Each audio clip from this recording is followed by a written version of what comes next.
Sejam muito bem-vindos a mais um GêniosCast, o podcast da inovação, da tecnologia e do empreendedorismo. O podcast onde nós recebemos líderes que estão moldando o presente e o futuro da Amazônia através da inovação e gestão e transformação real.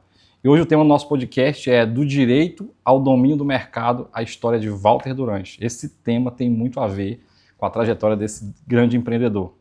Bom, hoje temos a honra de receber uma das maiores lideranças empresariais do oeste do Pará, um homem que construiu um império comercial, logística e alimentar com base em trabalho, visão e propósito. E a gente vai falar muito sobre isso. Tem um bloco de perguntas relacionadas ao seu trabalho, à sua atuação, mas principalmente ao seu propósito aqui na Amazônia. Bom, falando um pouco sobre ele, aqui, nosso convidado é formado em Direito pela Universidade Federal da Bahia, é advogado inscrito na OAB, com pós-graduação em Gestão Empresarial pela FGV, é um nome reconhecido, não apenas pelo sucesso nos negócios, mas pelo impacto social e comunitário. Recebeu comendas importantes, como o Padre Bettendorf, Manuel Loureiro, além do título de cidadão santareno concedido pela Câmara de Vereadores do município de Santarém. Empresário com mais de 28 anos de atuação, é CEO da Durães, distribuidora Durães, referência em distribuição de alimentos secos e molhados na região e também franqueada do Bob Santarém, contribuindo para o desenvolvimento do comércio local e geração de empregos. Seu Walter, seja muito bem-vindo. Eu queria que o senhor se apresentasse melhor, que eu sei que eu fui modesto nessa apresentação. Fale um pouco mais para o senhor e cumprimente nossa audiência. Olá, pessoal, tudo bem? Bom dia. Nós estamos gravando aqui de manhã, né? Então bom dia. Desse aqui. Ah, tá. Bom dia. Uhum. E estamos aí. Então, nossa história, né? A gente planejava ser juiz, minha formação em Direito, né? Como você falou. Uhum. E às vezes Deus escreve na nossa vida coisas que você não planeja, né? E aí eu fiz alguns concursos para juiz, não passei. E minha família tem empresas em Manaus. E eu fui para lá com eles. E aí surgiu uma oportunidade aqui em Santarém. Então eu sempre procurei oportunidades, né? Uhum. Então a família achou por bem me mandar para cá. Compraram uma empresa que tinha aqui, uma empresa pequena. Uhum. E eu caí aqui de paraquedas há 28 anos atrás, recém-formado, e fui para dentro. Fui para dentro trabalhar, aprender. Uhum. Aí nesse processo tem coisas que dão certo, tem coisas que não dão tão certo, e a gente vai sempre procurando melhorar um pouquinho a cada dia. Eu penso assim, se a gente quiser dar grandes saltos, talvez a gente não consiga, mas se a gente fizer dia a dia, 0,5%, 1%, quando você olhar para trás, então, num período aí você vai ter crescido. Já fez uma caminhada, né? É isso, estamos aí. A sua família já trabalhava na área? Sim, minha família tem... Eu digo assim, o histórico de toda a minha família, da minha ancestralidade, eram comerciantes. Ah, legal. Lá na Bahia, meu avô comprava fumo de rolo, vendia. Comerciante, meu pai também sempre teve esse dom, que eu acho que é um dom, né? É um dom de Deus. É um dom. E, modesta parte, a gente também tem esse dom. Meu pai, quando me colocou para cá, diz, ele é formado, eu não sei se ele tem o dom para o comércio. Porque ele tem formação, ele tem. Ele tem, né? Porque realmente não é fácil. Não. Você ter a formação teórica, você ter um conhecimento, ele é muito importante. Mas na prática, no dia a dia, às vezes as pessoas não conseguem implementar. Né? É verdade. Seu Walter, como assim, quando eu faço consultoria nas empresas, eu falo muito sobre isso, né? Tipo, se o cara fala, mas tu vem aqui na empresa para dizer como eu tenho que administrar, eu digo, não, pelo contrário, a pessoa mais capacitada para administrar a distribuidora Durães é o senhor. O que a consultoria faz? Ela vai lhe dar a informação certa. O senhor não vai precisar se preocupar. Você imagina que o senhor é um CEO de uma empresa, tem que tomar decisões, de pessoas, de comércio, de finanças, de processo, de tudo. E o senhor ainda vai ter que ir atrás das informações. O que a consultoria vai lhe fazer é trazer essas informações mastigadas e o senhor, no conforto da sua posição de liderança, você vai olhar as informações e vai tomar a decisão assertiva, né? Verdade, Ismael. Assim, eu parto do princípio que ninguém sabe tudo. Não. Então, o gestor e qualquer pessoa, em qualquer setor, se ela se achar dona da verdade, ela já perdeu, né? Já perdeu. Então, você se cercar de pessoas que são especialistas em áreas, lhe dar as informações devidas. Muitas vezes, a sua vivência, você não vai utilizar aquela informação ou vai utilizar de uma forma mais compassada ou não é aquele momento para usar, você usa mais na frente. Mas eu sempre parti dessa premissa. Quando eu não sabia de uma coisa, Chama quem sabe. Chame quem sabe, vai me dar. É lógico que você, pela sua vivência, você não vai pegar aquilo ali e botar como se fosse uma verdade fundamental também. Mas é um norte, né? O que você tem que fazer. E eu parti disso. Tanto em consultorias, como a liderança da empresa. Sim, qualificada, porque muitas vezes você tem uma pessoa lá que ela está na vivência naquele setor melhor do que eu. Sim. Ela vai te dar uma opinião, como você falou, uma opinião importante. E muitas das vezes é alguém lá de baixo. Às vezes é uma informação do espírito da empresa, do norte da empresa, do sentimento dos funcionários. Às vezes é a copeira que lhe dá um insight e você pega aquilo ali e consegue utilizar. Então, todas as pessoas, a empresa é um corpo, né? Não é uma visão romântica, mas eu sou muito humanista. Eu vejo que as pessoas são a mola de todo o processo, de toda a tecnologia, tudo parte das pessoas. Se as pessoas estão trabalhando satisfeitas, se elas estão compartilhadas as informações da empresa, as dificuldades, porque muitas vezes, como nós humanos, as empresas passam períodos de tensão, de estresse econômico, de dificuldade. E essa comunicação dentro da empresa, a gente tem sempre que estar aprimorando para quê?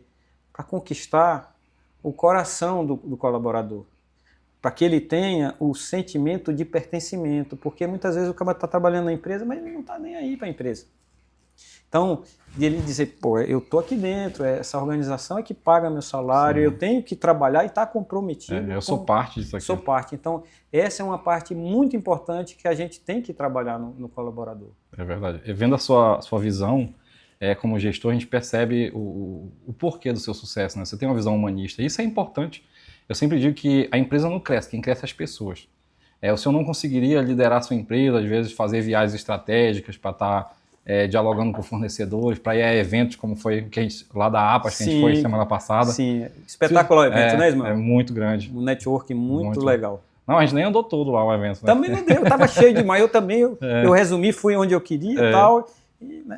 E aí a gente vê que se eu não conseguiria ter essa articulação como gestor, porque esse é o trabalho do gestor em algum momento, à medida que a empresa cresce, se eu não tivesse gente qualificada no seu negócio, se eu não valorizasse as pessoas. Essa questão da valorização, isso aí mostra o porquê do sucesso do senhor, né? Então, assim, como eu disse, a empresa não cresce, quem cresce são as pessoas. As pessoas. As pessoas crescem, e aí tem pessoas que têm problema de pagar, às vezes, uma remuneração melhor para alguém que tem uma qualificação melhor.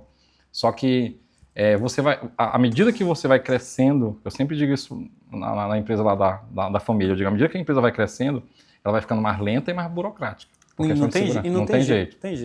E aí o que eu preciso? Trazer processos, trazer governança para dentro do negócio e trazer gente capaz de entrega, qualificada. E à medida que eu vou crescendo aqui, eu vou me desconectando um pouco daqui do operacional. Eu tenho que me desconectar, porque é seu dever agir no estratégico e ver a visão da Durante para os próximos 4, 5, até 10 anos. Sim. Coisa que talvez o seu operacional só vai ver, por exemplo, se o senhor tem uma meta de venda para o seu vendedor, ele consegue ver a empresa 30 dias. Que é a minha meta de 30 dias. Eu vou vendo, os seus executivos, os seus C-levels, eles já conseguem ver a Durante há um ano ali, mais ou menos. 1 ano e meio, 2 anos. Mas o senhor tem que ter essa capacidade de médio e longo prazo. De médio e longo prazo, que é mais ou menos, a gente sabe que é o que dá resultado, né? A gente que está aí, eu aprendi isso muito na prática, desde que eu trabalhei no Boticário, né? Que os planejamentos, eles são de médio e longo prazo, não são assim, tudo que paga muito por pouco, em pouco tempo, desconfie, né? Sim. Mas, seu Walter, já começamos o podcast aqui já falando, nem começamos aqui as perguntas ainda, e a gente já sabe que o tema vai ser conduzido nesse sentido. A nossa conversa aqui vai ser sobre trajetória, gestão, legado, liderança, e principalmente liderança regional, e claro, sobre os desafios e aprendizados de comandar uma das operações mais sólidas do setor no norte do Brasil. Então, prepara o seu café, você que está aí na sua casa, afina a tua mente, bora conversar, bora aprender com quem constrói todos os dias a Amazônia. A gente costuma dizer aqui que a gente traz empreendedor da vida real aqui, sabe? A gente traz gente que está ali com a mão calejada, né, no bom sentido dessa trajetória. São 28 anos, né, pelo que eu vi aqui. Sim. Ismael, passa muito rápido. Você falou a sua idade, não vou externar aqui, mas passa, meu amigo, quando você levantar, você está nesse seu projeto aí que está no embrião, que espera em Deus que dê certo. Cara, quando você levantar, a cabeça já está com 50. É rápido. É verdade. É muito rápido. é rápido demais, assim. E ainda mais para quem passa o tempo trabalhando, né? Isso. Porque assim, quem passa não fazendo nada aí demora um pouco mais. Um pouco mais. É por isso que a gente tem que ter equilíbrio, né, na nossa vida de trabalho, lazer, família, Deus. Tem que ter um equilíbrio para a gente, senão... E esse é um dos coisas que eu sempre falo na Barov, assim, que eu falo, gente, vamos colocar gestão profissional na sua empresa. Eu falo, mas por quê? Porque você vai precisar aproveitar o dinheiro que você ganhou, né? Só ganhou. E aí, se o senhor tiver assim, não tiver gestão, o senhor tá todo dia lá dentro do seu negócio. Verdade. Quando você tem gestão, fica tudo melhor. Bom, então vamos para o nosso primeiro bloco aqui de pergunta, que é trajetória e propósito, né? Seu Walter, o senhor tem formação jurídica e reconhecimento forte na área empresarial. E como foi essa transição do direito para o universo da distribuição do empreendedorismo? Cara, como eu te falei, né? Meu plano era ser juiz, aí surgiu uma oportunidade. Eu fiz alguns concursos e eu vi que eu não tinha tempo para aquilo ali. Eu me sentia obrigado a produzir. Digo, não vou, meu pai me bancando, eu não vou, cara, não vou mesmo. Então, teve a oportunidade aqui, né? Uma empresa que estava aqui em dificuldade, foi comprada e eu vim para cá. E aí eu me dediquei 1000% em cima disso, eu não tinha tanta experiência, mas é o empirismo, né? Você vai vendo, vai observando, vai fazendo, vai se cercando de boas pessoas e assim, atitude. É verdade. Atitude, vamos para cima, o que é que tem que ser feito? O que é que eu tenho que fazer? E vamos fazer. Fazer o que tem que ser feito, senão meu pai fala isso. E, cara, não tem outra coisa. E é trabalho dia a dia, controle, custo, processo, o emprego de tecnologia depois, cercar de bons profissionais, consultorias, todo tipo de informação, um bom relacionamento no mercado, tudo isso é importante para a gente continuar. E seriedade. Seriedade. O nome custa caro, né? Você honrar seus compromissos. Meu pai me dizia bem assim, meu filho, o nosso nome, meu saudoso pai, a gente demora uma vida para construir. É verdade. Mas a gente joga fora ele num negócio mal feito. Eu falo isso. Então a gente tem que ter muito cuidado, fazer as coisas, meu pai também dizia, faça de boa fé. Porque quando a gente faz qualquer coisa de boa fé, Deus abençoa, não dá errado, você planeja direito, e é assim que eu procuro fazer. Isso é fantástico, a gente vê que se a gente começa a fazer as coisas, a gente tem que ter sempre essa questão da boa fé, de olhar que o outro lado também tem boa fé com a gente. É melhor a gente viver uma vida confiando e estando próximo de pessoas que a gente confia do que viver uma vida desconfiada, né? Sim. E aí óbvio que a gente vai ter que ter esse feeling para saber as pessoas que a gente traz para perto, né? Mas isso é interessante, a gente ter essa boa fé, ter esse comprometimento. Eu aprendi uma coisa, também foi com um distribuidor que ele falava para mim, tipo, um nome custa caro, eu não posso nadar e morrer na beira. Sim. Então, se eu construo um nome e depois eu começo a fazer coisas que não são erradas, eu tenho que ter cuidado. E essa é a nossa preocupação, fazer as coisas de boa fé, isso foi muito bem colocado. E a gente também ter cuidado com o nosso nome, porque, cara, o nome você pode ter... a gente até conversou sobre isso com o Luiz lá em São Paulo, que foi o seguinte, a gente tem uma empresa no Brasil chamada Localweb, né? A Localweb é uma empresa de tecnologia. Sim. Hoje ela não é, vamos dizer assim, ela é uma empresa grande, mas não é nada comparada à Microsoft, muito pequena na frente da Microsoft. Mas você imagina hoje se o Bill Gates viesse e dissesse, não, eu vou ser CEO da Localweb aqui no Brasil. Ele não ia colocar nem R$1, mas só o fato dele estar lá, o valor de mercado dessa companhia já ia... lá para cima. Confiança. Confiança, né? Confiança. O histórico, o legado. O legado dele. Né? O network, o potencial. Isso e é muito por causa disso que nós escolhemos, né, os investidores locais nessa nossa rodada de negócio que a gente está aí, da Lugênios. E a gente disse, não, a gente tem que construir, trazer para o nosso negócio pessoas que a gente vê que o nome também vai fortalecer nossa marca, né? Vai fortalecer nosso assim, o que eu posso falar dessa ideia sua, que tem segredo, é que é uma ideia brilhante. Muito boa, né? Muito boa, assim, a gente vê uma grande possibilidade disso escalar. E, cara, vai ser um case em fenomenal. todo o oeste do Pará. Uma coisa assim que as pessoas vão dizer, pô, mas isso saiu daqui. É verdade. Né? E a gente espera, e a gente precisa, por quê? O nosso país, em termos tecnológicos, ele está muito aquém no mundo, né? E o grande centro produtor de tecnologia nosso aqui, que é São Paulo, é Paraná. Agora, você imagine uma cidade do interior da Amazônia ter um case que eu acho que vai acontecer. O meu feeling, assim, tem várias coisas, né? Mas o meu feeling é que eu vejo uma grande possibilidade disso dar certo. A gente tem a validação, além do senhor, de outros empresários aqui local, mas também de pessoas lá de fora, né, de São Paulo, que estão vivendo tecnologia, que olharam para a gente e disseram, cara, Se vocês passarem essa etapa, essa daqui, aí ninguém segura mais vocês. Então, essas etapas nós estamos querendo vencer. E é, como o senhor falou, é com seriedade, é com transparência, é com boa fé, é entendendo que quem acredita no nosso trabalho tem que ser valorizado primeiro. A gente tem que ter isso muito claro. Quem acredita no nosso trabalho ele deve ser valorizado e recompensado primeiro. Porque depois que você tem sucesso, o seu negócio vale milhões, aí você, tá tudo bem, eu estou aqui, mas por quem que acreditou em mim lá quando eu...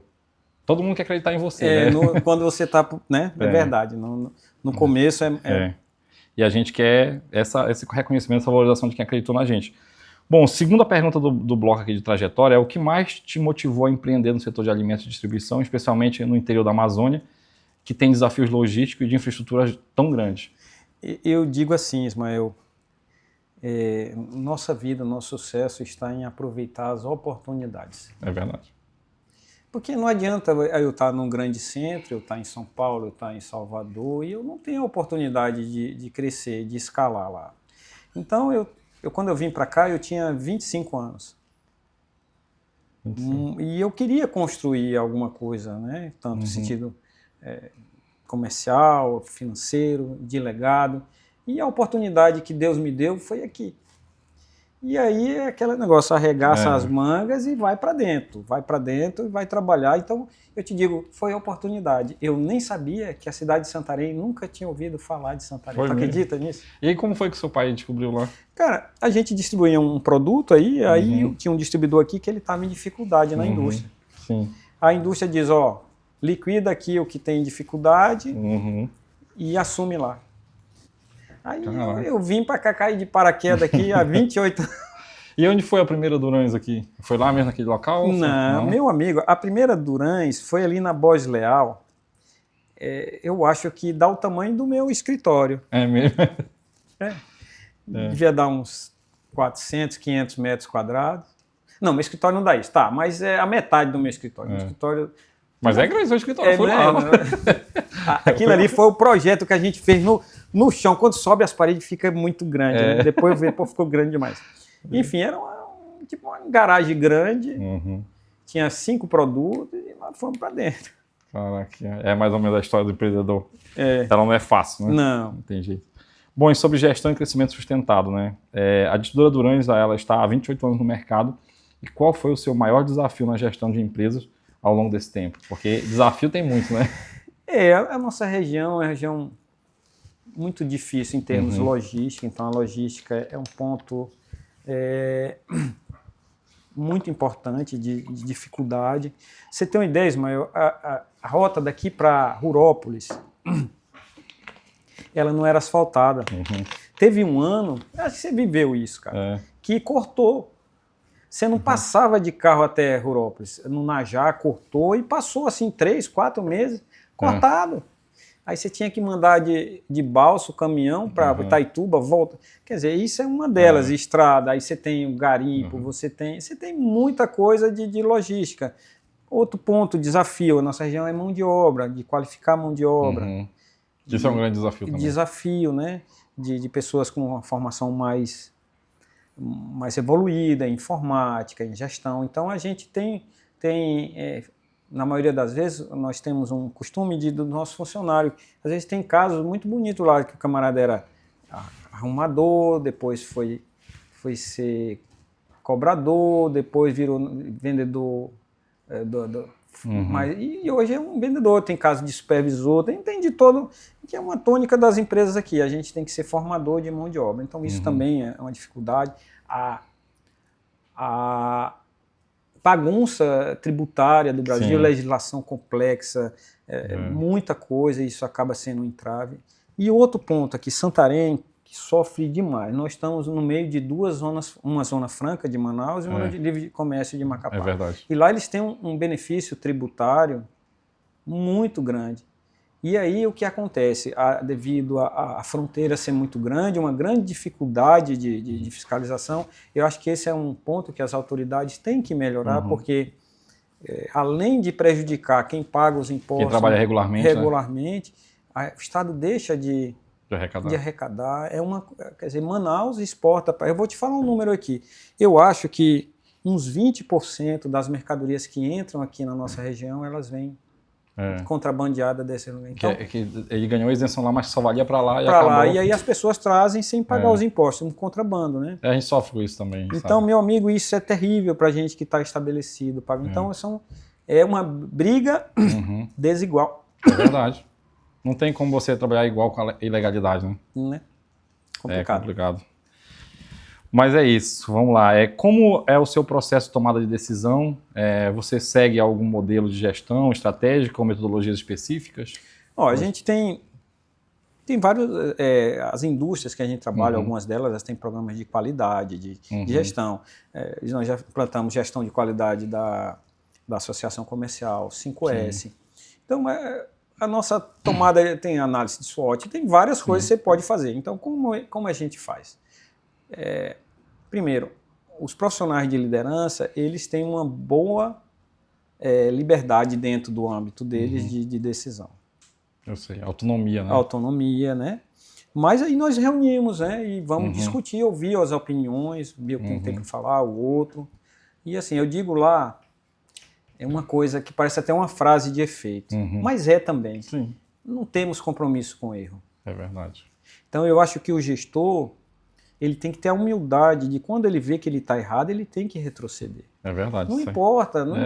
Assim, o Milindo é uma coisa de egos que a gente vê em muita empresa. As pessoas tomam decisões que prejudicam a empresa, mesmo sabendo que aquilo está errado, só por causa de ego. A gente vê em multinacional, você vê, muda o CEO, o diretor, ele muda todo mundo, aí as pessoas saem demitindo, fazendo aquele caos, e a empresa perde aí 6 meses, um ano. Porque, é verdade. Então a gente parte, esse dia a dia, a gente já tem 28 anos, a gente conhece as coisas. Você já é maior de idade na vida pessoal e na vida empresarial. Então aí a gente analisa, tem coisas que, por exemplo, em contrabando, né? E vem lá comigo, aqui a gente tem verba para fazer, aqui não tem. Ou vamos canalizar do grande para o médio, para o pequeno. Então as decisões são tomadas, assim, não tem uma grande formalidade, né? Às vezes é por WhatsApp. Às vezes, quando é uma coisa do raio de ação do gerente, eu digo, resolva. Isso não está no meu passado. E assim, essa autonomia, você procurar respeitar o raio de... não tolher as pessoas, né? Esse foi um grande paradigma para mim, porque eu fui muito centralizador. Poxa, aí quando o senhor chega num ponto desse... Mas aí foi Deus que me disse... Eu tinha um problema de saúde, porque muito centralizador. E de lá eu disse, não, eu tenho que mudar, porque se eu morrer, a empresa...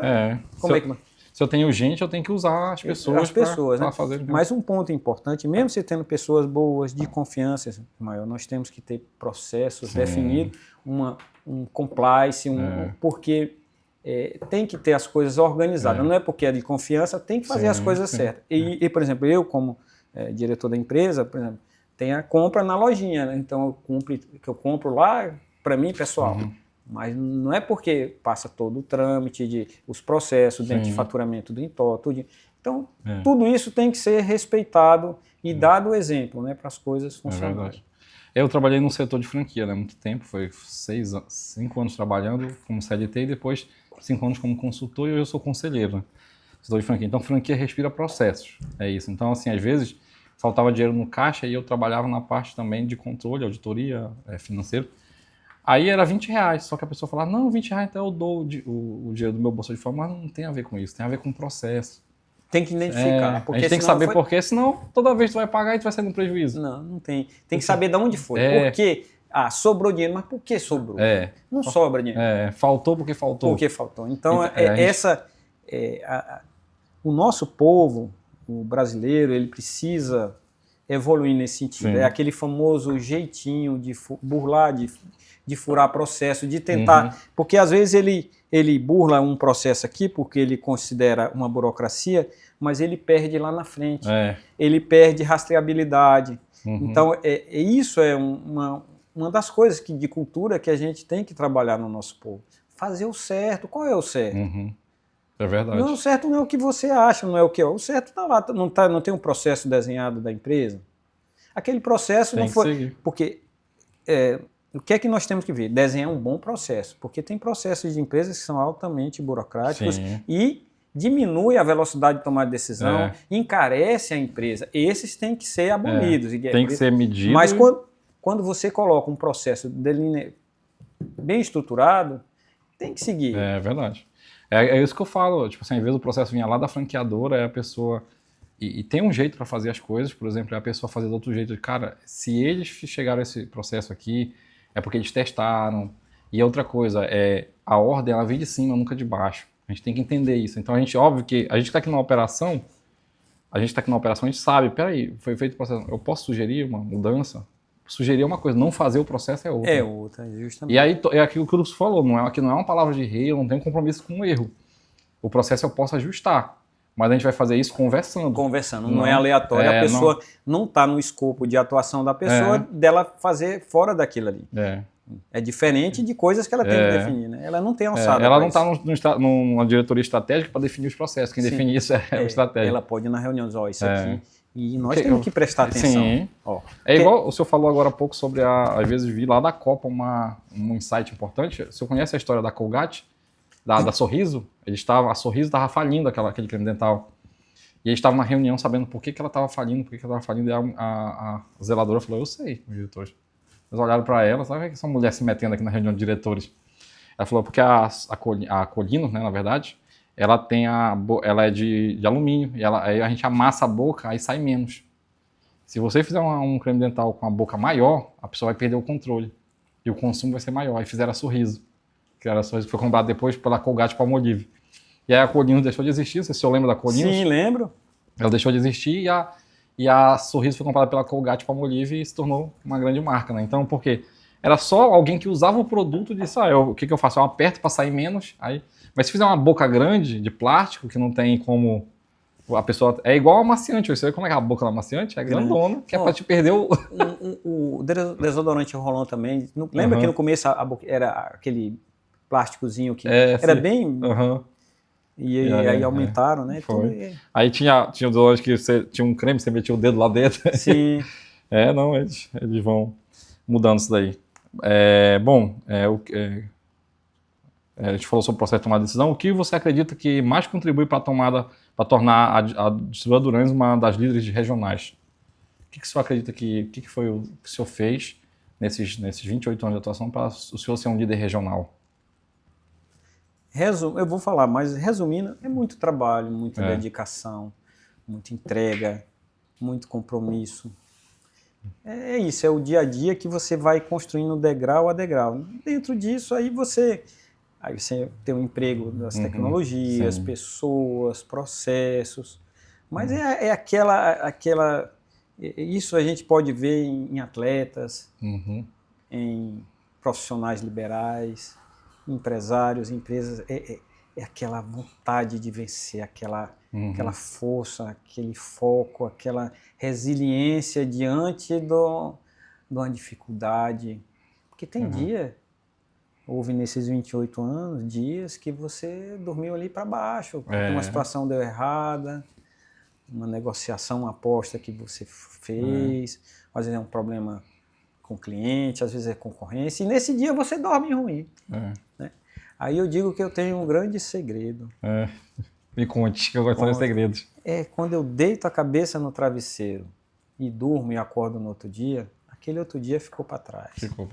Então Deus me deu outro dia, e dali eu vou construir. Então, com outras possibilidades. Sempre é mais um dia. E na verdade, Ismael, é até uma visão espiritual, é isso, todos os dias que Deus nos dá um presente, que é a nossa vida. Então eu não fui bem naquele dia, amanhã vai ser melhor. Eu creio nisso. Entendeu? Eu vou procurar, eu falo lá na empresa que a gente tem um chavõezinho que faz parte da cultura da empresa. Eu digo, para cada problema, 5 soluções. E eu digo, nós temos que ser igual à água.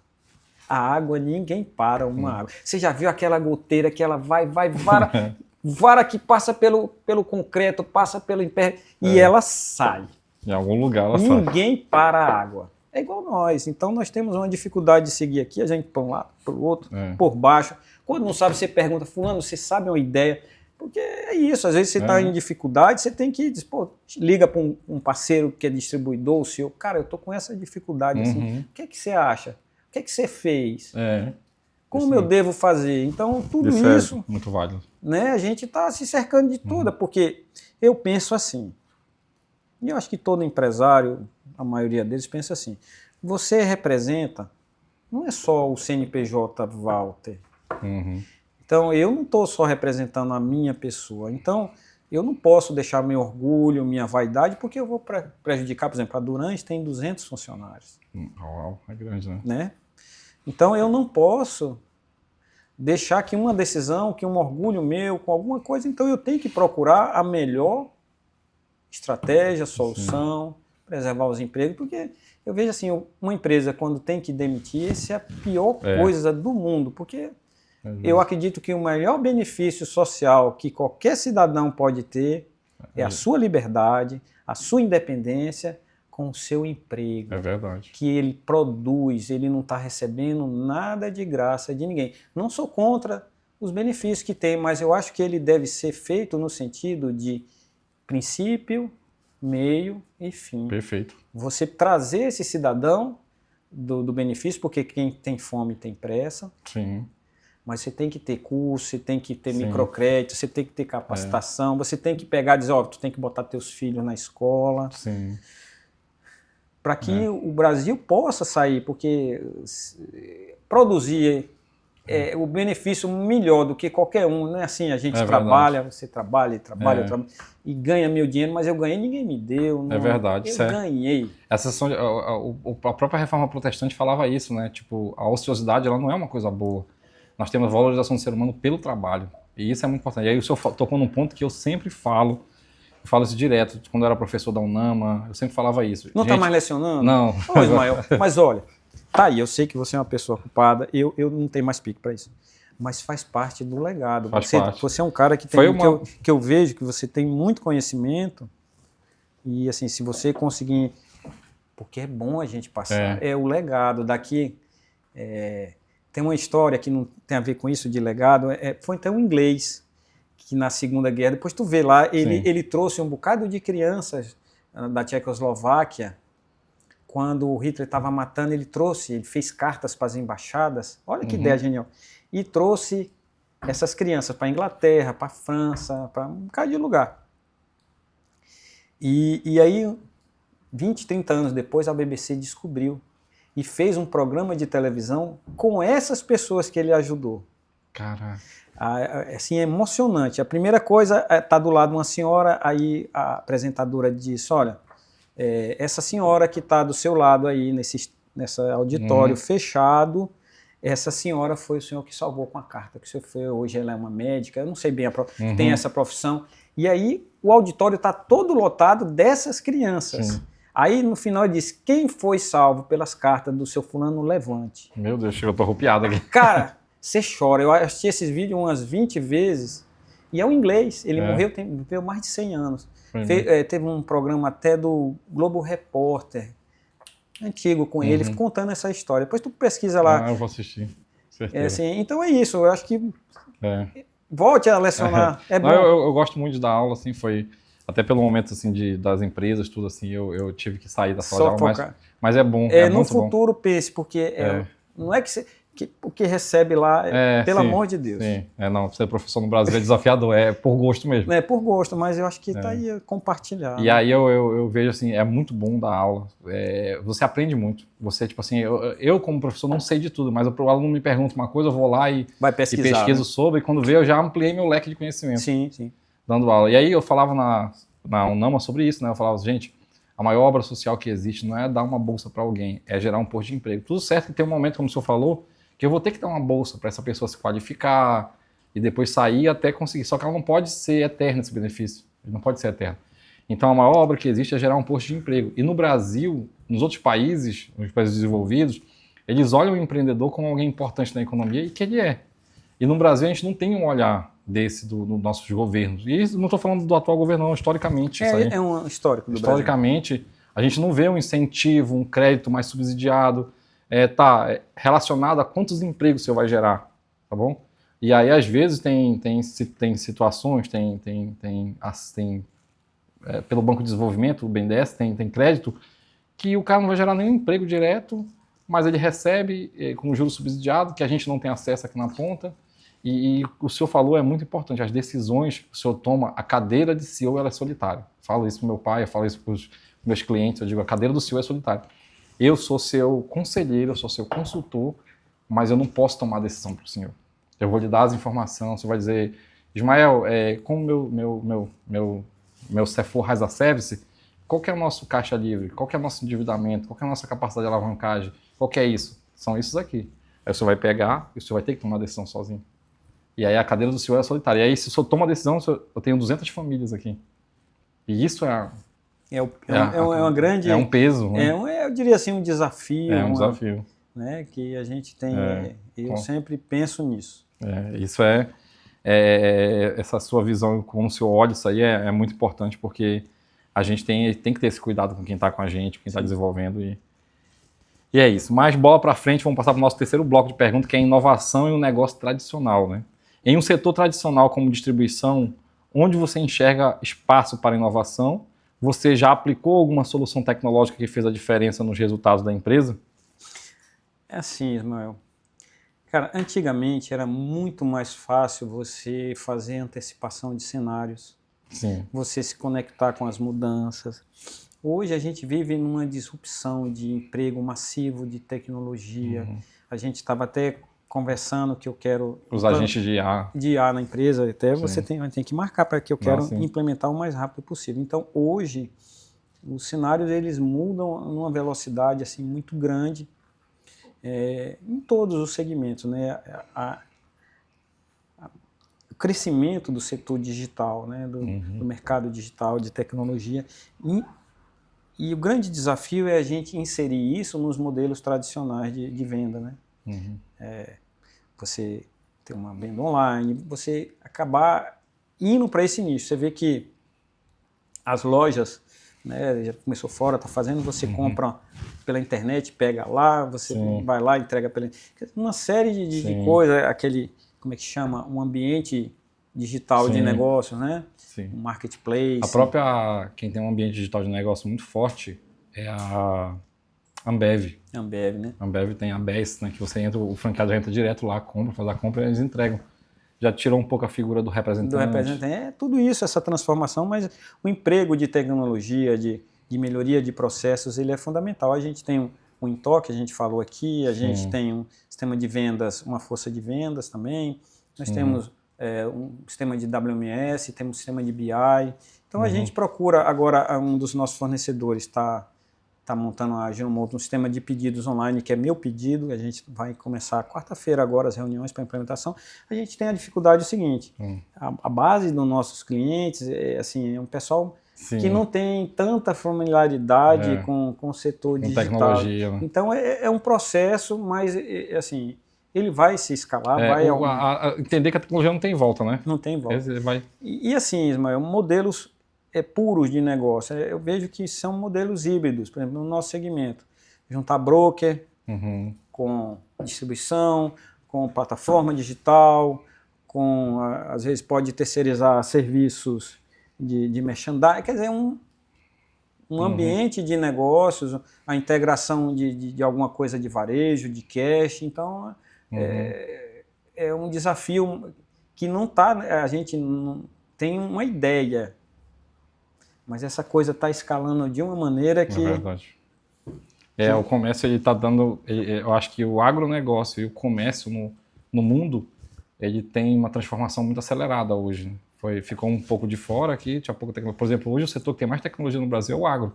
Sério? O setor que tem mais tecnologia. Cara, e assim, a gente tem que tirar o chapéu. É o setor que faz... a economia girar. Né? Girar. É o setor que a gente é líder no mundo. O restante a gente está muito para trás. Esse é o nosso talento natural, né? Talento natural. E os países acabam tentando bloquear o Brasil com tarifas, com regras de cotas, de todo aquele embaraço. Regras sanitárias que não tem para outros lugares, mas tem para o Brasil. Então, entendeu? E eu vejo assim, esse setor, é lógico que tem que ser respeitado o meio ambiente. Eu acho que tem que funcionar assim. Um incentivo para que as pessoas trabalhem correto, desburocratização, linha de crédito. E quem não trabalha correto, punições e tentar trazer essa pessoa. Porque eu vejo assim, o Brasil, de certa forma, um inconformismo mesmo maior, porque o nosso país é continental. É recursos naturais abundantes, terras férteis. Riquezas de tudo. E, cara, era pra gente estar muito na frente do que nós também. É uma vergonha para nós, como brasileiros, ver uma grande parcela da nossa população passando fome, tendo que viver de benefícios. A gente podia estar gerando empregos para essa pessoa. A gente dava pra gente criar vários núcleos dentro do Brasil, com suas inteligências próprias, né? Tipo o sul do Brasil, a região norte. Desenvolvendo a habilidade de cada um. Natural de cada região. A gente tem, só depende de gestão. A gestão é uma gestão que começa lá de cima, né? Porque, como você falou, o Brasil é continental. Né? Tipo assim, só o município de Altamira é maior do que muitos países na Europa, né? Territorialmente, ele é maior que muitos países da Europa. Porque, não sei se você sabe, mas Altamira é o maior município do mundo em extensão territorial. Eu já ouvi falar disso. E aí, a gente vê que é um negócio continental, só que se tiver gestão, funciona as coisas. A China também é grande. Né? A China, o que ela fez?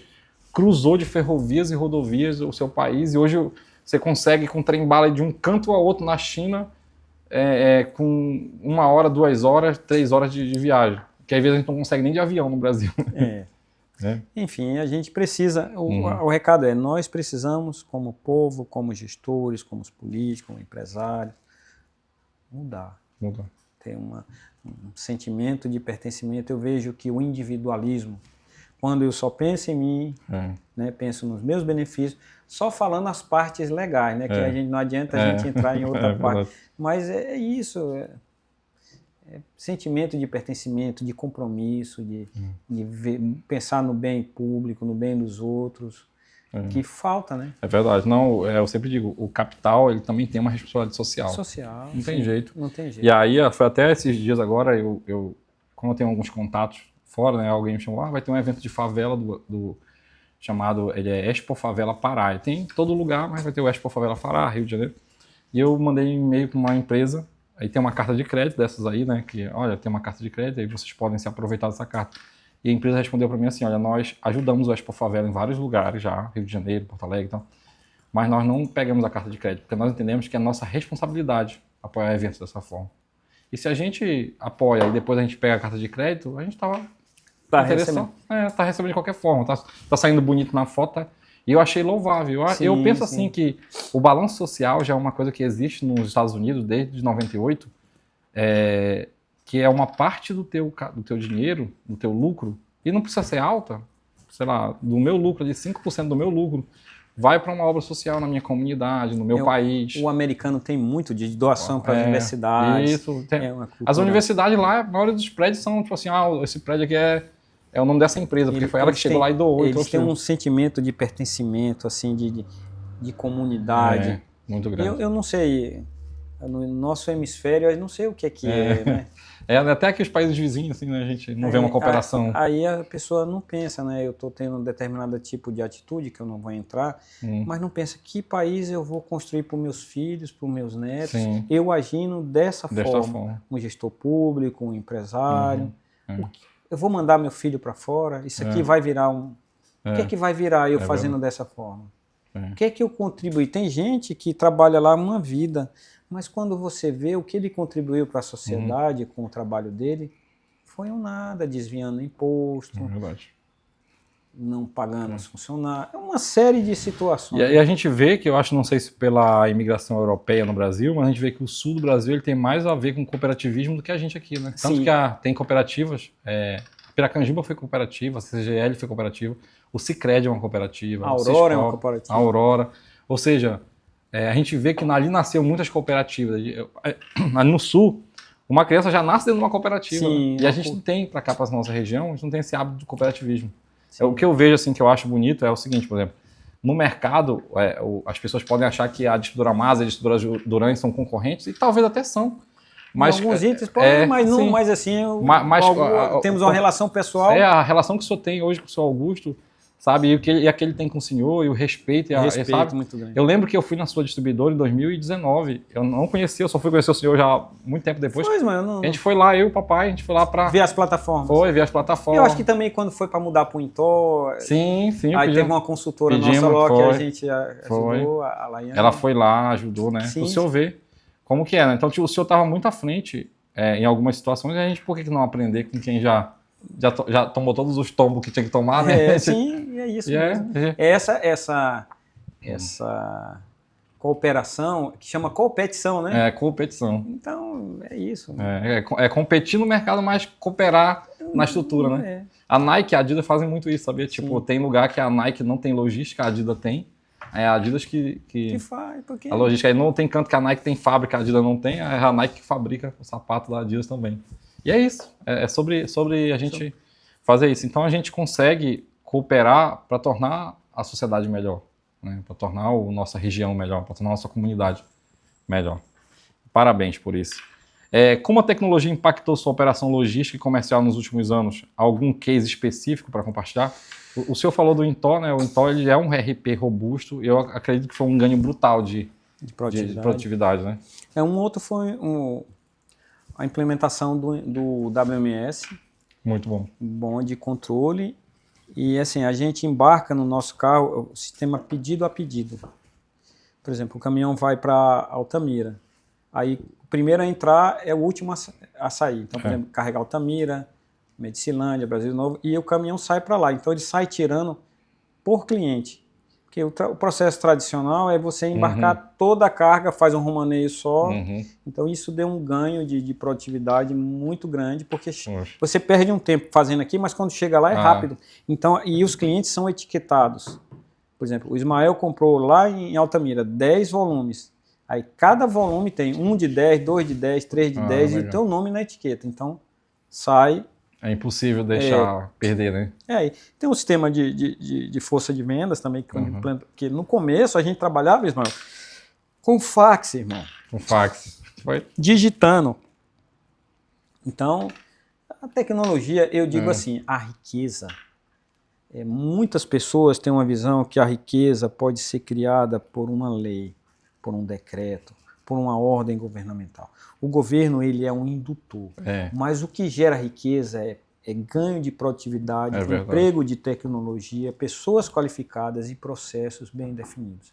Então isso é o que gera riqueza. Nenhum governante, a gente tem um exemplo aqui no Brasil de que o governante acha que ele pode com o poder da caneta criar riqueza, e é o contrário. O Estado, eu tenho a visão que o Estado ele tem que ser menor. Ele tem que induzir a sociedade a produzir. Por quê? Você vai ver as empresas estatais, elas têm a produtividade muito baixa, na grande maioria. E quando você vê também os cargos que era para ser de um gestor profissional, muitas vezes vai uma pessoa alinhada politicamente àquele governo. E aí ela não vai ter uma boa gestão, ela vai gerir aquela empresa.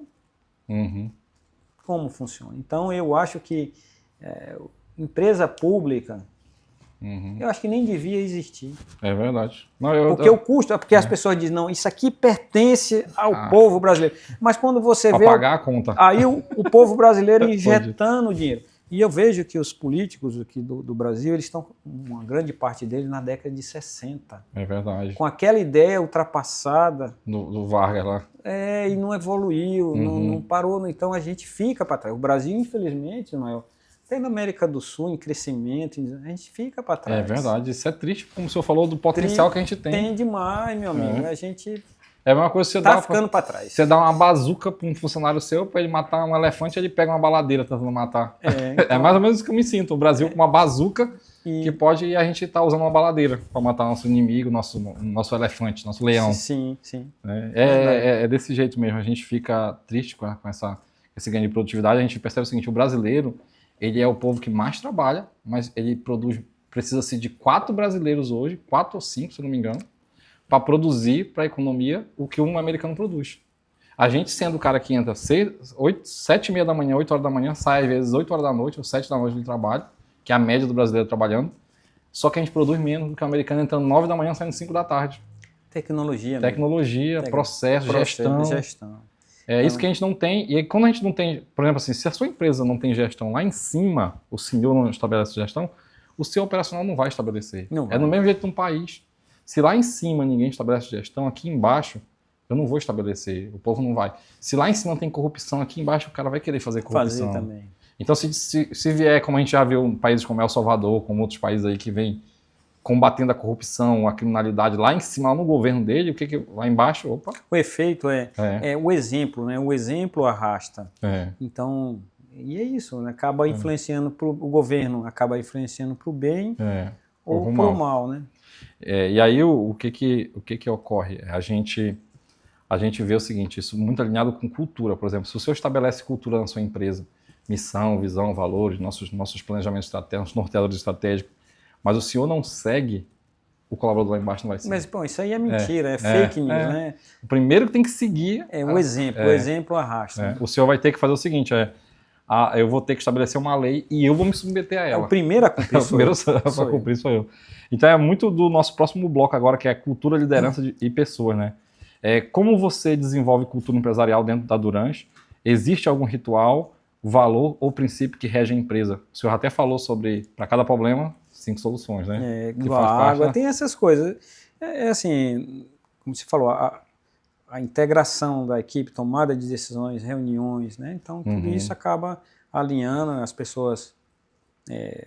Eu sou bem ativo em conversar com as pessoas, em todos os setores, né? Tentar motivar, eu acho que é fundamental a pessoa estar motivada, mas esses valores de missão, visão, essa parte humanista também, então a gente, é lógico que a gente tem que dar lucro, tem que trabalhar, e eu incansavelmente tento melhorar, falar para você, o mercado não está fácil, a gente enfrenta todas essas dificuldades, mas é isso, ter sempre o que eu vejo da principal característica nossa, assim, um bom clima de trabalho. Então, a gente tem problema, tem cobrança, mas a gente procura ter um bom clima, ter sempre construtivo, né? Ter um ambiente construtivo, e a gente procura fixar isso na ideia das pessoas, que a gestão está comprometida com toda a equipe, né? Tomar as melhores decisões. Então, esse é o nosso norte. E qual é o seu maior critério ao escolher líderes, formar equipe de confiança dentro da operação? Cara, um líder ele tem que ter atitude. Uau. Atitude, comprometimento, sentimento de pertencimento. E eu vejo que uma qualidade essencial de um líder é ter humildade. É verdade. Porque o líder arrogante, ele acaba provocando um clima, na frente o funcionário tá sim, o senhor, e depois por trás está dizendo aquele F, não sei o que lá. Então, ter essa gestão, que o colaborador ele veja que o líder não está ali só para cobrar. É verdade. Que ele está ali para cobrar, para apoiar, para incentivar, mostra os desafios, porque muitas vezes o colaborador não sabe o desafio da empresa. Olha assim, poxa, a Durans tem 28 anos, a Durans não tem dificuldade, não tem desafios? Tem. Quais são os desafios? Por que eu tenho que produzir para a empresa? Porque a empresa depende, então todos nós temos que estar ali para somar, comprometido com soluções. Então isso é muito importante na organização. E quais conselhos o senhor daria para uns jovens que querem construir negócios sólidos longe dos grandes centros? Assim, hoje aqui na Amazônia tem... Como eu te falei, atitude, né? A pessoa que tem atitude, Ismael, ela vai mover céus e terra. Ela vai atrás, né? Então aqui tem todo esse desafio, né? E dizer assim que aproveite as oportunidades, porque sem oportunidade não tem ninguém que prospere. Então, é verdade. E funciona assim, você tem uma oportunidade, é um degrau que você sobe. E daquele degrau surge outros porque você aproveitou aquele primeiro. É verdade. Né? E dali vai escalando. Então eu vejo assim, é uma pessoa de atitude, que aproveite as oportunidades, que tenha conexão com o que está acontecendo, que tenha a cabeça nas nuvens, mas não deixe de ter os pés no chão. Né? E ter muita resiliência, irmão, porque é assim, eu vejo até uma crítica construtiva a essa geração nova, as pessoas não têm resistência à frustração. A gente percebe isso, mas não tem estrutura, né, estabilidade. São de cristal, a pessoa desmonta e dali ela está a poucos passos de conseguir, aí ela já desistiu, já mudou para outra coisa, você vê até no trabalho. Então você fala de liderança, o jovem de hoje você tem que ter muito cuidado para ensinar, porque tem a cobrança normal de trabalho, até isso você tem que saber fazer, porque então essa geração ela tem que ter o couro mais duro. Tem que ter cascadura, né? Porque não é fácil. Quantos insucessos, quantas noites mal dormidas eu tive, seu pai teve. É verdade. Quanta dificuldade, quando você dorme assim, pô, mas isso não vai dar, como é que eu vou solucionar isso? Como é que isso vai passar? Cara, é complicado. É complicado. A gente tá vendo uma geração desse jeito mesmo. Tipo assim, eu costumo fazer um planejamento, eu mostro assim, às vezes pro meu pai lá e falo, olha, não, tá bom, não quero desse jeito, eu acho que talvez pudesse fazer isso aqui. E assim, eu não posso ficar de cara, eu tenho que voltar lá e ver se ele tem sentido. Se eu achar que ele não tem, e como acontece, eu volto, às vezes eu falo, olha, pai, isso aqui eu acho que o senhor pensou desse jeito, mas não é desse jeito, assim, então vamos fazer assim. Se não, eu vejo, pô, ele tinha razão. Sim. Vamos refazer aqui. E é muito assim, tipo, quando a gente tem às vezes um liderado, aí você fala, olha, era quase desse jeito que eu queria, mas não é desse jeito. Volte lá e faça. Ele não aceita que o negócio dele tá errado, sabe? Sim. E aí, como o senhor falou, assim, pouca estrutura para pressão, pouca estrutura para correção. Não sabe lidar com a frustração. Às vezes não tem jogo de cintura para lidar com o cliente, sabe? Porque a gente tem que ter, tipo assim, eu trabalhei lidando com o cliente direto, então eu sei. Meu amigo, eu tenho que ter jogo de cintura. Jogo de cintura. Às vezes o cliente está todo errado. Já teve situações que o pessoal vê, está todo errado. Eu digo, mas olha, nós vamos perder isso daqui, mas olha o que esse cliente traz para nós. Visão estratégica do negócio. Às vezes eu digo, olha, CNPJ não tem orgulho. É verdade. Não tem orgulho, nós temos que pensar na organização. Mas ele tratou mal. Digo, esqueça. Esqueça isso. Vamos fazer. Depois ele vai se convencer que está errado, é melhor vamos do que contornar, vamos mostrar as opções, vamos mostrar para o cliente que nós estamos sempre ali do lado dele, o que é que a gente pode melhorar. Vamos lá, porque o orgulho é um defeito terrível que faz a gente regredir. O orgulho precede a queda, né? A queda. E ser humilde precisa muita força, porque às vezes você vê que você está certo. Mas mesmo assim você dá o braço a torcer lá para contornar a situação. Né? Seu Valdo, já partindo do nosso último bloco aqui sobre legado e visão do futuro, né? Olhando para os próximos 10 anos, qual que é a visão de futuro para a Distribuidora Durães? Como a gente conversou aqui, eu acho que tem que haver uma integração com os meios digitais. Tecnologia, né? De venda online, e integrar a IA, os processos, automatizar os processos. Plataforma digital para os clientes. Plataforma digital para os clientes.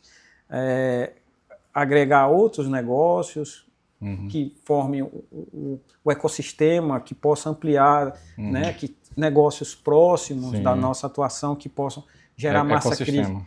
Ecossistema, massa crítica de faturamento, porque se a gente não cresce, como o mercado está escalando, a gente é engolido. É verdade. Então tem que crescer, tem que achar caminhos para crescer.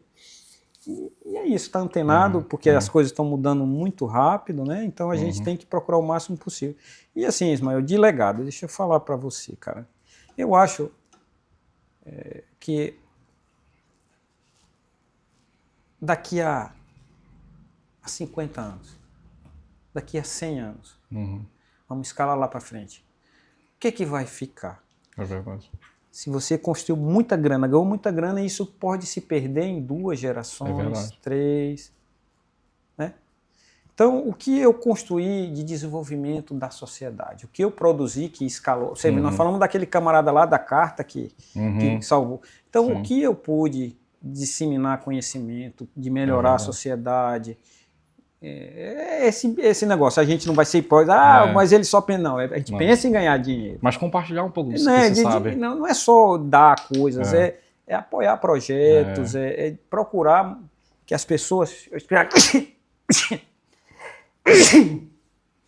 que possa perpetuar. E vai nessa linha de educação, de treinamento, de engajamento, isso é importante. Né? E eu sempre que eu estou diante de uma pessoa, de um empreendedor como o senhor, que tem uma trajetória, tem uma construção, e tem uma inegável inegável compromisso com o empreendedorismo, eu prefiro aprender alguma coisa do que se me dá alguma coisa. Não, porque mas se o senhor me der alguma coisa, eu vou gastar. Mas se o senhor me ensina alguma coisa, eu estou pegando 28 anos de experiência mastigado. Sim. Quanto que eu teria que pagar para... Sabe, Walter, eu aprecio muito o conhecimento de quem viveu. Eu sempre digo o seguinte, a gente consegue ser guiado por quem caminhou o caminho que a gente quer caminhar. Sim. Consigo ser guiado. Eu olho assim para o senhor, eu olho para o meu pai, eu olho para outros empreendedores e digo, é esse caminho aqui que eu quero, essas pessoas que eu quero mirar. Então, se eu quero estar no lugar deles, no mesmo lugar que eles estão, mas não no lugar, mas eu quero estar no mesmo nível, entendi. Eu vou ter que ouvir e vou ter que aprender. Não tem outro caminho. Mas assim, essa troca de conhecimentos, Ismael, ninguém é tão sábio que não aprende e ninguém tão pequeno que não aprende. Então, essa troca é muito importante. Talvez assim, conhecimento digital, tecnologia. Eu também quero aqui expressar que eu assim, ampliou muito meus horizontes essas conversas que eu tenho tido com você. Eu tenho outro conhecimento da minha geração, se eu tenho outro da sua. Né? Só que o que eu vejo é que eu sempre digo assim, o longo prazo é o que funciona. Está testado, né? Tá testado. E muita coisa veio do empirismo, de você conhecer, você está ali, você está tratando. Por exemplo, eu tenho 28 anos lá, quando eu pego qualquer coisa de relatório, de alguma coisa que eu vejo que está fora, eu bater o olho, eu já sei, isso aqui está fora. Está errado. Você viveu isso 28 anos. E eu quero saber por que está errado. Aí você vai no detalhe. Pesquisa, aí eu digo, vai atrás disso aqui para mim, por favor, que não está batendo. Então... É importante. Porque se nós estiver assim mesmo, não está certo. Né? Mas tem que ter os processos, a tecnologia no processo, senão você nem identifica o problema. É verdade. Maravilha demais. Seu Walter, e ainda e para o Walter Durante, você ainda tem sonhos, projetos, quer realizar além do que já conquistou? O que o senhor quer realizar além do que o senhor já conquistou? Cara, na verdade, várias coisas juntas, né? Eu acho que você conseguir ser referência no mercado que você trabalha, com seu exemplo, isso é muito importante, que é a parte profissional, você ter sucesso, você conseguir enfrentar as dificuldades e ter sucesso, isso é importante. Parte pessoal, que eu acho que é um grande incentivo a todo profissional, e até elogiei seu pai que está se cuidando, emagreceu, Augusto. Assim, muito bom é a gente ter um cuidado com o nosso físico. Porque para você ser um bom... Até para desempenhar bem, você tem que estar bem. Então, tem um horário para ter exercício, procurar ter uma boa alimentação, uma boa suplementação, dormir bem, beber água. Essas coisas para você estar bem fisicamente e a parte espiritual. Então, eu vejo essa geração nova também, me perdoem, mas eu vejo que estão perdendo a espiritualidade. As pessoas só no tecnológico. E a nossa conexão com Deus, ela é fundamental. Jesus falou no Sermão do Monte, bem assim, umas traduções falam, bem-aventurados os cônscios da sua necessidade espiritual. Ou pode ser também traduzido felizes. Então, a gente, para ser plenamente feliz, Deus nos fez que a gente tem que estar conectado nele. Assim, cada um tem a sua fé, eu tenho a minha, respeito, mas assim, a gente deve não perder essa conexão com Deus, porque no final lá, Ismael, quando a gente estiver lá na nossa última noite, no último dia, a gente vai precisar de Deus e o que a gente vai lembrar não vai ser as empresas, as pessoas, vai ser um momento talvez que teve com seu pai, uma coisa boa, uma conquista. É verdade. Isso é que vai ficar. Então é mais ou menos por aí. Não tem jeito. Aquilo que a gente falou, né? Com gestão você vai conseguir viver e dar também qualidade de vida aos que estão com o senhor, para poder viver, usufruir do produto do seu trabalho, né? Sim. Então a gente vai ter que se organizar, implantar tecnologia. O senhor falou assim, eu comecei no fax lá. A gente tinha um bloquinho de pedido lá, no bloquinho à mão de pedido, vinha pra cá e a menina faturava. Também, mesma coisa, mas os do interior passavam o fax. Porque não vinha aqui, né? Ué. E aí a gente vê o seguinte, a gente chama isso de nova economia. Aquilo ali naquela época era nova economia daquela época. Agora o senhor se atentou, me procurou, a gente conversou, porque o senhor disse, não, a nova economia agora não é mais o fax. Não. Agora é a IA, é o comércio online, é a digitalização, é a conexão, é ofertas personalizadas para clientes diferentes, ofertas diferentes. Então a gente começa O senhor está dizendo, olha, agora tem uma nova economia. E o meu sócio tem uma frase que eu acho muito legal, que é o Luigi, ele é formado em ciência da computação, né? Sim. Que ele fala o seguinte, a inovação é o que mantém a sua empresa competitiva no mercado. Exatamente. Vai manter competitiva no mercado. Bom, seu Walter, já caminhando aqui para o final, quero lhe agradecer por essa conversa que foi aqui demais para a gente. Foi muito boa, esse podcast que vai ajudar muitas pessoas.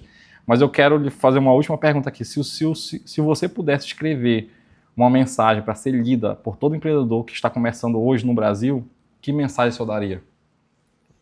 Eu diria bem assim, não perca as oportunidades que vierem para você. Porque às vezes você trabalha a vida toda e não vem essa oportunidade. Quantas pessoas, Ismael, competentes, profissionais de alto gabarito e não conseguem ter uma projeção? Porque ninguém deu oportunidade, ele não conseguiu criar uma oportunidade. E assim, aproveitou? Não desista fácil. Procure se informar, procure... Porque a dificuldade... Que negócio no começo não teve dificuldade? Quem nunca pensou no meio de um processo desse desistir? Mas amanhã é outro dia. Então, se eu não persisto em nada, eu não crio raiz, não tenho alicerce em nada, como é que eu vou ter sucesso? É lógico que tem horas que você tem que saber a hora de parar, de ir para outra coisa, mas tem que perseverar. Vê uma ideia boa, planeja, pesquisa, e aí dedica 200% ali em cima até o negócio ir. E assim, o que acontece, o que acontece com muita gente é que se deslumbra fácil, mano. Às vezes o cara começa ali um negocinho pequeno, ele começa a ter um lucro, aí ele se deslumbra. Ele quer comprar um carrão, ele quer comprar uma lancha, ele quer ostentar, e aí ele mata o negócio dele.